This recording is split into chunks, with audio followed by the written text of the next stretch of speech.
What is going on, everyone? Welcome to the weekly comic roundup here from thedropnews.com, not comicdrops.com. Yes, we have relaunched in case you didn't notice or hadn't heard. We are now the Drop News instead of Comic Drops. We've evolved a little bit. But, anyways, we're going to discuss and talk about some of this week's releases in the world of comics. And joining me again today, as always, is my good friend Andrew Lilly. So, how are you doing, man? I'm great. How about you? Pretty good. A lot of comics to talk about this week. Lots.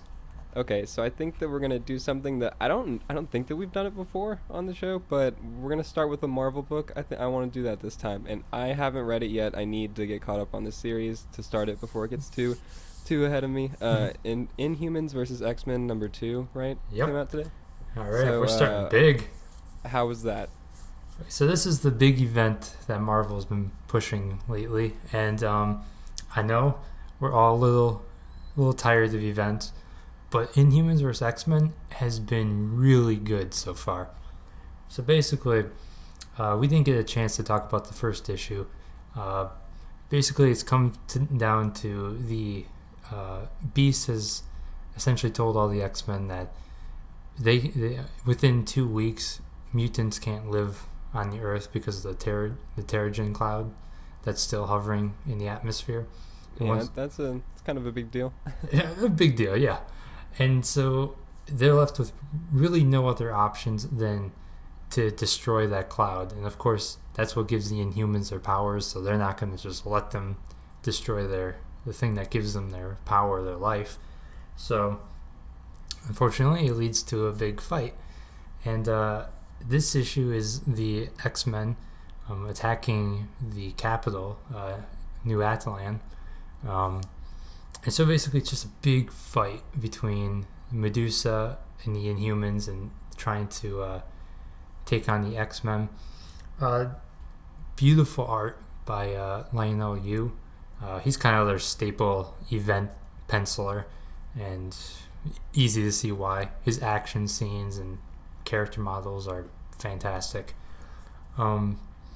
Yeah, it's a really good comic so far, and it makes sense because they've been building up this tension between the two species, especially for probably like 2 or 3 years now. Yeah, it's been a while. Yeah, so I really recommend it.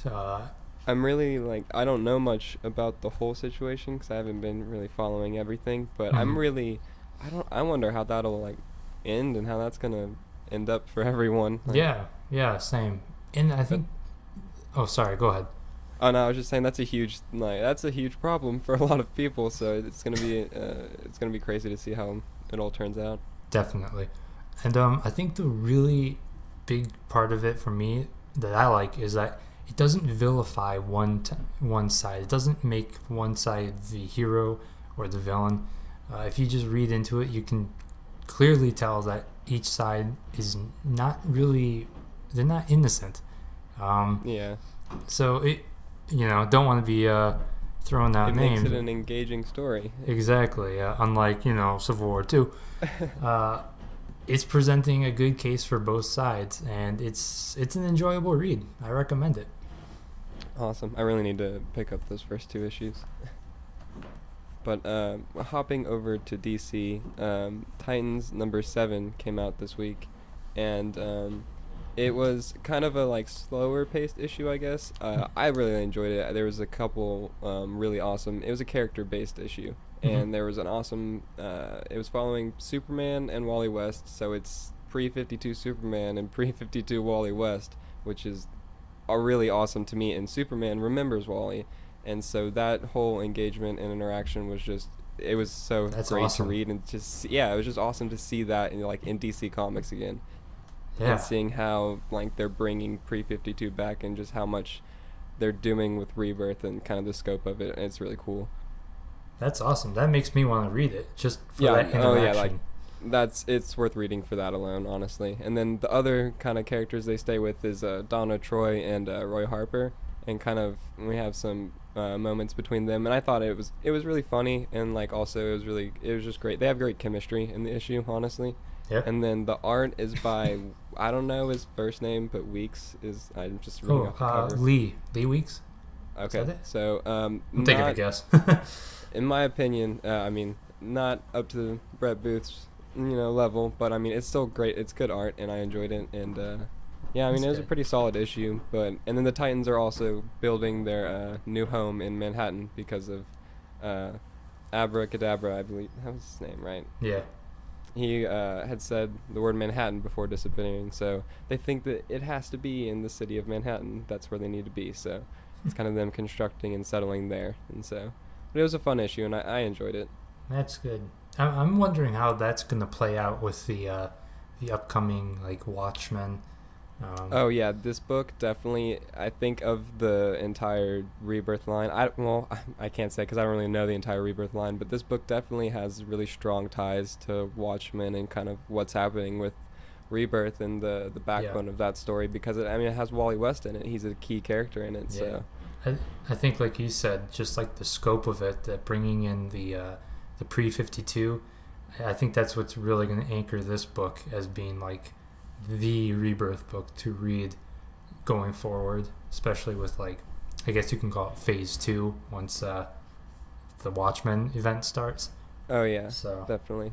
yeah, And it's just like there's the moment of seeing pre-52 Superman and Wally like in a current DC comic again. Like that give me chills, man.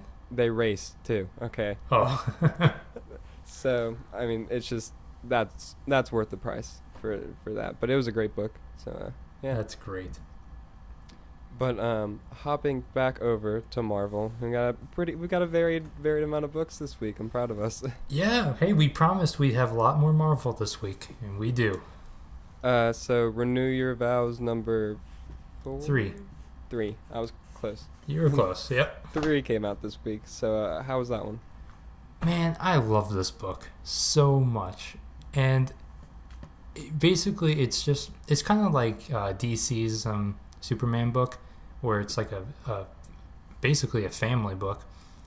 It's Peter Parker, Mary Jane, and their daughter Annie Mae, basically doing superhero stuff together. It kind of takes us through Annie's side, and it leads up to their current situation fighting Mole Man, I think. And so it kind of gives us just like a fun taste of what school's like for her and how she's dealing with being a superhero and making sure she doesn't disappoint her parents too much. I think it's a funny book. It's a fun book. It's just perfect. It's like the Spider-Man book we've needed for the longest time. And That's a relief to hear. it is. And honestly, I've been seeing a lot of fans saying this. This is like, we're all hoping that this becomes the Spider-Man book in the near future because it is just filled with heart. It is fun. It feels like Spider-Man again. And it's, I don't want to rag too much on the current direction, but, it's refreshing. It's just, Yeah, I've been seeing you and a bunch of other people give it praise, and honestly, kind of kicking myself for not having picked it up yet. But yeah, I definitely recommend it, especially if you love, good family books. And if you're a big, Peter Parker and Mary Jane fan, you'll obviously love it. yeah. But yeah, just like with like the Lois and Clark with DC, it's just you never see those kind of books on the shelves, and so they're so refreshing when you get them. So I say jump on it. Awesome. I say this like for every book that I'm not reading that I'll pick it up soon, and then I don't. But it's on the list, so I mean I'll get Better to be it. high on that list. Okay, I'll bump it up a few pegs. There you go. But hopping back over to DC with their major event going on right now, Justice League versus Suicide Squad issue 4 of 6 came out today, and this was a huge. It was basically a huge battle between Maxwell Lord's team, the like Mr. Polaris, I think, the Emerald Enchantress or something, Emerald Eye, Lobo, Johnny Sorrow, and Rustam, I believe is how you say his name. But anyway, it was them facing the Justice League and Suicide Squad, and it was honestly really cool seeing the battles that all of them had were really well done, and really the art is awesome in it too, and so it's a really cool and fun action issue to read through with all these characters. And so that was nice. And then also Maxwell Lord, kind of just, you see him how he just can manipulate everyone and how he continues to do that to get his way, and it's honestly just crazy to see him take control of everyone. But yeah, just you also see Killer Frost continuing to play a very key role, and so I'm really excited to see her in JLA and how that's going to come about after this event. And then also there's what happens at the end I was not really expecting, and it's a different direction that, like, I'm excited to see how the rest of the story paves out. I can't speak, but plays out because of this, and yeah, I'm looking forward to it. That's good. That's Passerin, right, on art? Fernando Passerin. Let me check. Yes. Yeah, he usually has some good stuff. Yeah, the huge page spreads of the action sequences are just they're amazing to look at. So nice. Can't really complain there. Not at all. But hopping back over to Marvel, Uncanny X-Men number. Oh no, I forgot to write down the number. Real quick. 18, is it? 19? 17. 17. 17. I was closer with my first guess. Yeah. Well, I probably should have just clumped this together with IVX because it's a tie-in. Basically, it's a deal. It's a really big Sabretooth issue, which is really cool. Because I don't know, I felt like we've barely got to know him since he was inverted back in like 2014, I think it was, with Axis, where he became basically good. So this issue, he and Monet are basically like the wardens of Limbo. This is gonna spoil IVX, but so spoiler alert. The X-Men had Nightcrawler had transported the the royal family, to Limbo to get them out of the way. And here Monet and and Sabretooth are basically like the wardens. They're just watching over, making sure they don't get killed by demons while they're there. It's a really cool issue because it really shows the struggle that Sabretooth is going through, because he's starting to feel like his old self is coming back. He's starting to enjoy killing again, and he's trying to push those feelings away because he doesn't want to go back to being just a killing machine. And I thought there's one part in it that I just loved, where he said he's protecting his fellow X-Men, but secretly he's daydreaming of like slaughtering them, and he doesn't want to be thinking that. And I thought that was pretty powerful. And this is actually, it really just shows how much he's struggling with it. Yeah, and it's actually made Sabretooth a lot more interesting to me, more than just him being a mindless killing machine that like he's been for ever. Giving him some character. Yeah, exactly. So personally, I hope he doesn't go back to being just a killing machine again, because I find him more interesting this way. And then he and Monet have a bit of a fight, since she's still being affected by her vampire brother, essentially. It's kind of odd, but yeah, it was a good issue. Cullen Bunn, he does a really good job on this series, so it's a fun look, especially since it's kind of just like, these issues are more character-driven book issues because it's tie-ins to the main event that's going on right now. Exactly. So I think that's kind of cool. It gives us a little different taste of the event from a different angle, and it doesn't have to deal with so many characters. It's always nice when I think that a lot of tie-ins benefit from main big events more so than the events. I feel like that happens a lot because they just have less to deal with and still can just make as much of an impact. I guess. And it just gives, typically lesser known or obscure characters time to shine. So, That's always nice. Exactly. It would have been kind of a little bit of a letdown if they had started off with like Magneto or something, someone we always hear about. So, I thought that was good. Awesome. Good to hear. But hopping back over to DC, Red Hood and the Outlaws #6 came out this week, which is the conclusion of this arc that started since the beginning of Red Hood attempting to take down Black Mask, and then Artemis and Bizarro getting wrapped up into it, or a new Bizarro clone getting involved. And it just continued.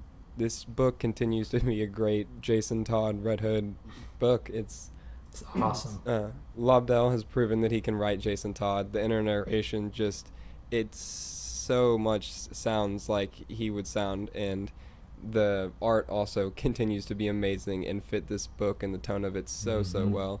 Dexter Soy is on the art for it, and it was just a great conclusion. And the big fight in it is with Artemis and Red Hood against Black Mask and Bizarro, kind of.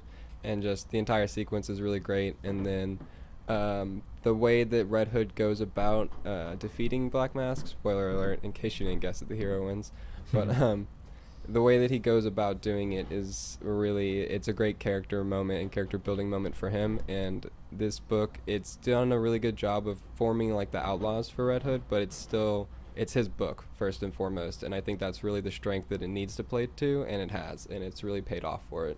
And so I completely agree with you. I'm still a little behind on it, but your points still stand. It's definitely a Jason book, and I don't know what happened. Lobdell he's turned around this book. It was unreadable in New 52, and it was terrible. And now it's like it's like within my top 5 books. It's incredible. It's a really stellar it's up book. there. Every issue has just been great. Yeah, and like you said, the art is so good. Oh, it's fantastic. You have to stop and appreciate like almost every panel. Honestly, it's so amazing. It really is. But I would recommend this if you haven't picked it up at all. The trade will be out, I don't know when, but probably soon. Now that the first arc is concluded. Yeah, but probably pretty soon. Hopping back over to Marvel, Steve Rogers number 9 came out this week, and how was that one? Really good. I love this book. Yeah, if you can tell. This issue, which actually came out surprisingly quick, is dealing with the trial of Maria Hill after the events of Pleasant Hill, where she used the Cosmic Cube to rewrite super criminals, essentially making them into better people. So it sparked this whole rights issue. So she's on trial for that, and that's basically what the issue kind of deals with, which is actually really intriguing. It could kind of sound boring that it's just like a big court case, but it was actually really good. And then we have a side story. Actually, there's 3 of them, where we see the history of Steve as he's back in 1940, where he's being groomed to be like the leader of Hydra, and so he gets this new task. Here's a spoiler alert. I have to say it because it's phenomenal. He gets a dossier on Project Rebirth, which is the project that made him into Captain America. Wow. And so his first target is Dr. Erskine. So I thought that was really cool. That's crazy. Doing it from a different angle. They don't give us the verdict on Maria Hill, but we can kind of guess what's going to happen. But what I liked was that it tied a lot of events from the past Marvel, like the Marvel events from the past years, from 2000s. Like it it talked a lot about the first Civil War, the Registration Act, and how that kind of fell apart in Maria Hill's lap. Yeah. So I thought that was kind of cool, tying it all together. Um, the art was good. It wasn't by the main artist, but it looked pretty close. So yeah, it was Something about like I'm sorry. Can you go, Marie? no, go ahead. Something about like tying it all together. It's so cool seeing something like that could span like years in comics, just to see like that continuity, like connection still. It's Yeah, just, I exactly. don't know. As a fan, it's really, and a reader, it's really cool to see that actually play out in the pages. So, Yeah, exactly. yeah. So the big issue is really if someone takes over Maria Hill's spot, who's going to be the new director of Shield, and then she comes up with this idea of this new initiative of building basically the shield that will go around the Earth, that no aliens or anything can come and attack the Earth. So basically, she was trying to bribe them. That's how I read it. It's like, trying to save her own skin. But it was a pretty interesting idea. So it will be interesting to see what happens in the verdict and everything next issue. So I recommend it. I thought it was a really good issue. Yeah, this book's great. And it's just always great. It's a good book if it leaves you wanting more and to read the next one. So I mean. Oh yeah, definitely. But hopping back over to DC, you can talk about this one too first if you want. Which I know one's that it? you're really excited for it. Detective Comics number 948. Yeah. I believe. Came Yeah. out this week, and do you want to tackle this one? No, go for it. Start us Okay. off. So this follows. It's Batwoman Begins Part 1, and so we're getting flashbacks of we get Batwoman and her starting out following Batman, and then also it goes back into the present and her dealing with her dad and Batman, and they're tackling something else, which the present day thing. I don't really know how to feel about this part yet. It's after effects from the Monster Man story arc, which I know we both weren't very fond of. I don't know a lot of people that loved it. I don't know. But anyways, it's after effects of that, and they're having to figure that out, and then a old villain shows back up. I'd say kind of old. They're relatively recent, and then so we get to see that, but the art and the beginning of the issue, the actual Batwoman part, the flashback, absolutely stellar. Like that part Oh yeah. was fantastic. Like just give me more of that. I hope we get a full issue in the past at some point. I imagine that we will, but I don't know. I need that. But overall, it was a fantastic read. Honestly, it was really great. And then the art just is. I don't think there's enough praise to be given. Yeah. Honestly, Oliver needs to be on either Detective Comics or the Batwoman book, because this book was it was eye candy, man. It was so good. And I will say though that the book is really dialogue heavy. There's not a lot of action. And like you said, it's kind of dealing with the aftermath of Night of the Monster Men, which, it's all right. But I think that'll work for Batwoman, because she's always sort of dealt with like the supernatural elements in Gotham. So that would be something more up her alley, I guess. Okay, that makes sense. Yeah, I haven't read a major Batwoman story yet, so I need to. But. Definitely, some of the old stuff's fantastic. But so yeah, and Oliver's art was really good. The only thing is, I wish we could have seen more action scenes, and that's nothing against him because he was just doing what the script said. But like you said, like I wanted more scenes of like from the first couple pages, And she's then the swinging. last couple pages too. Yeah, and it's like that was awesome, Yeah. and I wanted more of that. So hopefully next issue it's going to be the same, because it kind of makes it seem like it will, especially with whoever shows up at the end. Won't spoil it, but yeah, it was good. I really enjoyed it. It made me super excited to see the new Batwoman book that starts. Is that next month? I think. I'm not sure exactly. I'm gonna say next month. If I'm wrong, I'm Probably. wrong. That sounds right. Yeah. Well, we'll say. But yeah, At least by the end of next month sounds safe. yeah, That's a safe definitely. bet. But yeah, I definitely recommend it. This book is, you can always count on this book to be great. So It's good to hear. I mean, I love it too. It's a fantastic book. oh yeah. But hopping back over to Marvel, Red Sonja, I'm assuming is how it's pronounced. Yeah. Well, this is Dynamite, Red Sonja. Oh, okay. Yeah. It's our one non-DC Marvel book. Okay, I see. I had no idea. I honestly did not even know it whenever. Oh, yeah. Mentioned it earlier. Oh, But- I probably should have written that. But all right. You're good. How It's is this book? great. I'm gonna just admit that I'm not a huge Red Sonja fan. I don't know much about the character other than that she's a warrior. But I love Dynamite, so I gave it a shot because it's the first issue. It's written by Amy Chu, who did the latest Poison Ivy miniseries, and art by Carlos Gomez. Basically, it's Red Sonja has been magically teleported to New York City in 2017. So it's kind of funny and kind of fun to see a warrior who's dressed in just like this bikini armor in the middle of New York in winter. Yeah.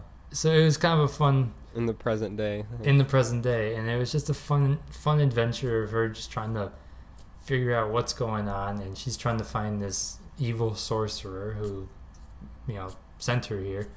So it was a fun sword and sorcery book. I thought the art was great, the writing was fun. It's a good direction. I can see how it's not your typical fantasy book, which is kind of nice. Not prevents it from being stale. So yeah, I liked it. I loved it. I would definitely recommend anyone who wants to try a new series that's not DC or Marvel. Yeah. I need to read a lot more from publishers besides DC and Marvel. Yeah, I mean, everyone does. There's so many great books out there. There really are. So many that gems. don't have the DC and Marvel stamp on them that need to be for known. Sure. But yeah, so hopping back over to DC, unless you had any last thing Nope. to say about it. We can go to DC. Hopping back over to DC for the last book, All-Star Batman number 6 came out today, which I was very excited for. Mhm. It's the Mr. Freeze issue for Scott Snyder, and with Jock on art, who absolutely, I'll talk about that first. As Go we've for said, we don't normally say this about a lot of the art in the books we read. It was absolutely phenomenal. Jock just absolutely, he kills basically everything. He kills everything that he draws, and it was so well done. And I felt that it fit Freeze extremely well, Mhm. and I mean I loved it. But as for the issue itself, it's Snyder's taken. I think it's proven that DC has really given Snyder the reins to do whatever he wants with Batman, and Mhm. he's taking a different approach with this arc. And I read actually an interview after I read this issue that kind of sheds a little bit more light on it. But basically, the book is not narrated in the normal way that a Snyder Bat book is narrated. It's like third person, and so whenever Batman talks, it's like so and so he says, and so Freeze says whenever Freeze talks. And so it's a little bit different, and there's the descriptions and you know what's happening as well as the art on the page. And so it's a different type of Batman story that he's doing. And then also, I was really disappointed because we knew that the Freeze was only going to be one issue, but this arc is still a 4-issue arc. I don't know if you had known that or read that. But because it's going to be Mr. Freeze this issue, and then I think Poison Ivy next in like the desert, and then Mad Hatter in like a swamp setting, and then Selena. someone else in like Washington DC, and they're all in different locations, but the story is basically about like the end of the world apparently, and something to do with that. And so yeah, I mean, I think I need to read the issue a couple more times because I was a bit confused at parts, honestly. Mm-hmm. about the plot and exactly, kind of what's going on, but I'm going to say that hopefully further issues will kind of flush out some of those details and the fuzziness around that. But overall, I mean, I enjoyed it, but I didn't love it as much as I had expected to, I guess. Yeah. But yeah, those are my long thoughts. Yeah, no, I agree with you. Like you, I hyped this up so much because it's Mr. Freeze and it's Jock. And it's So- Snyder, like, what? I'm Yeah. so, like, bar so high, honestly. man. And like you said, the narration was completely different. It read more like prose than Yeah, and that's the word I was searching for. That's what Snyder said in an interview too. It was kind of like a love letter to that. oh yeah, then that makes sense. Yeah, so it was more that than your typical comic inner monologue. And personally, I didn't really like it too much. I thought it didn't really work. That's just me though. It could maybe other people liked it. Yeah, the story itself was a little confusing at times, and I don't know. One thing I did like about it though is that it did kind of make it seem like a gentle retcon of the New 52 freeze, and it made it seem like Nora was actually knew who Freeze was. So maybe Yeah, that's true. yeah. So maybe it's maybe Nora's his wife again. Hopefully, because I was not a fan of the New 52 take on Freeze. Yeah, I don't think a lot of people were kind of angry about that one. Yeah. So I don't know. I guess when I finished reading it, I was just sort of a little let down a bit. Not like terribly, but like you, I was really wanting to love it more than I did. Not a bad issue, just kind of okay, I guess. I think it's one that'll definitely grow on me over time because I am a very big fan of kind of like I do like prose writing and that kind of stuff. And then what he's trying to do with this book and the direction that he's taking, I am a fan of it. But I just think I need to give it a couple more read throughs, digest fully. I don't know, but it's definitely different than what I expected. Yeah. Oh, definitely. So, but I mean, this just proves, like I said, that DC is given Snyder can do what he's trying to do whatever he wants with Batman, and he's doing it. And I'm a fan, and I'm very like I say this about like everything, but want to see how it plays out. And I'm always open for a story for at least the first couple issues before I shut it out. And this one still, like you said, it wasn't a bad issue. It just I had hyped it. I'd set the bar so high. So Yeah, definitely. But yeah, I think that wraps up our list, right? I've got one more. You have one more? Uncanny Avengers. Oh, I totally skipped over that because it was Uncanny and Uncanny beside. Yeah, no, it's all right. Sorry. Back over to Marvel for Uncanny Avengers number 19. So how was that one? Really good. I like this arc because it's Red Skull focused. Basically, he's putting the Unity Squad through the ringer with basically just trying to break their minds apart because he still has Professor Xavier's mind back from Marvel Now, back when Rick Remender wrote it. So basically, we see just Red Skull basically just tearing apart the teams by going in and giving them these visions that are adapted to certain members, like for example, Human Torch. He makes Johnny see Reed and Sue back, and because he still thinks they're dead from Secret Wars. So he kind of gives he embraces them, and he makes Johnny see this vision of him unable to turn his powers off, and he burns them alive. And then there's some other ones I can't remember. Then like Wasp, he makes her see like a vision of Hank Pym, and who's still connected to Ultron. That he makes Wasp see Hank and Janet get back together, and that she is a robot too, or something like that. It was kind of weird, but it was really cool. So I've really been liking this arc. The art, I know we say the art for, like you said, we say the art in every book we read is amazing, We but just it pick is. books with fantastic art, you know. Can't We have that. do, and it's Pepe Larraz doing the art, and it's just so good. It's just so fun. So basically, by the end, the Red Skull has assembled his own team of Avengers to, wreak havoc on the world, whatever he wants to do, I guess. But it's great. I recommend it, especially if if you're reading books like Captain America, Steve Rogers, Thunderbolts, stuff like that.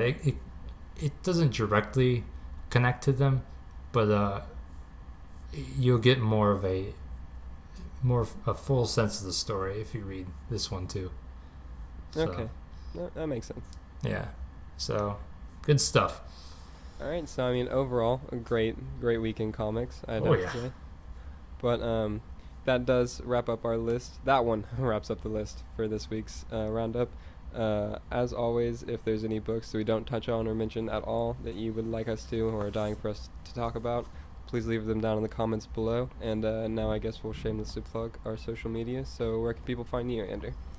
I'm on Twitter at AndrewWriter. Come on by, talk comics, talk Aquaman, movies, whatever you want. Awesome. And you can find me on Twitter at APBatman. Same thing, comics, movies, all that good stuff. If you happen to like H.P. Lovecraft, also started reading his fiction. I don't have anyone to talk about that with. But anyways, as always, keep it locked to thedropnews.com for the latest updates in all things superhero and film and TV related and gaming and all that good stuff, expanding into the world. So, later.